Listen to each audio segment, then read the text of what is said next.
Hi friends, ഇന്ന് ഒരു പനീർ കുസ്ക. ആദ്യം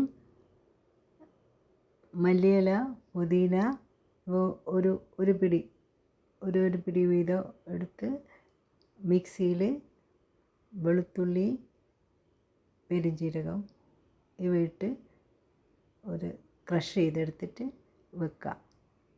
പിന്നെ ഒരു കുക്കറിൽ ഒരു 2 ടേബിൾ സ്പൂൺ നെയ്യും 2 ടേബിൾ സ്പൂൺ ഓയിലും ചേർത്ത്, അല്ലെങ്കിൽ നെയ്യാണെങ്കിൽ നെയ്യ് ചേർക്കാം.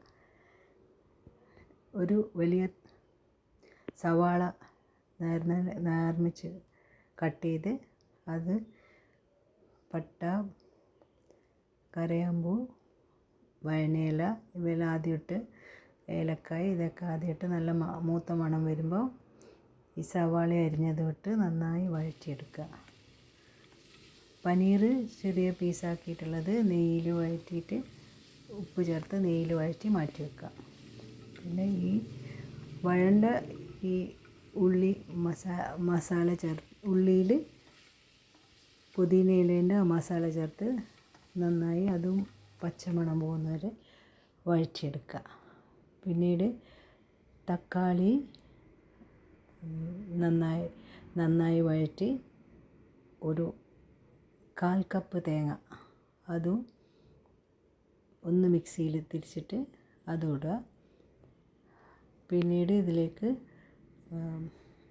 തക്കാളി വഴറ്റുമ്പോൾ തന്നെ 1 ടീസ്പൂൺ മുളക് പൊടി, നിങ്ങളുടെ എരിവിന് ആവശ്യത്തിന് മുളക് പൊടി, മഞ്ഞൾപ്പൊടി, ഗരം മസാല, നാരങ്ങ നീര് ഇതൊക്കെ ഒഴിച്ച്, ബാസ്മതി റൈസ് ആണെങ്കിൽ 20 മിനിറ്റ് കുതിർത്തിട്ട് അരി കഴുകിയിട്ട് കുതിർത്ത് അത് ഊറ്റിയെടുത്തിട്ട് വേണം ഇടാൻ.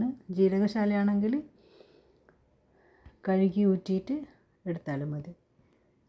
5 മിനിറ്റ് വേവിക്കുക.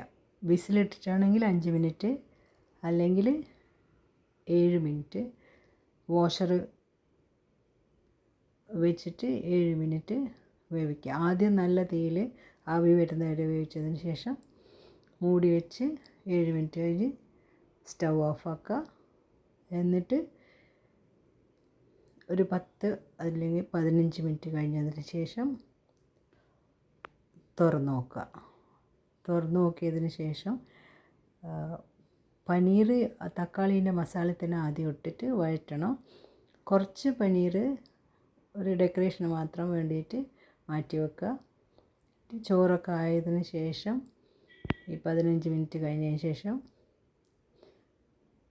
കുക്കറിൻ്റെ മൂടി തുറന്ന് അതിലേക്ക് ഈ ഡെക്കറേഷന് വേണ്ടി പനീർ ഇടുക, അല്ലെങ്കിൽ പ്ലേറ്റിലേക്ക് വെച്ചതിന് ശേഷം ഇട്ടാലും മതി. മല്ലിയിലയും പുതിനയും ഉണ്ടെങ്കിൽ മേലെ തൂവി ഡെക്കറേറ്റ് ചെയ്ത് എടുക്കുക. Thank you.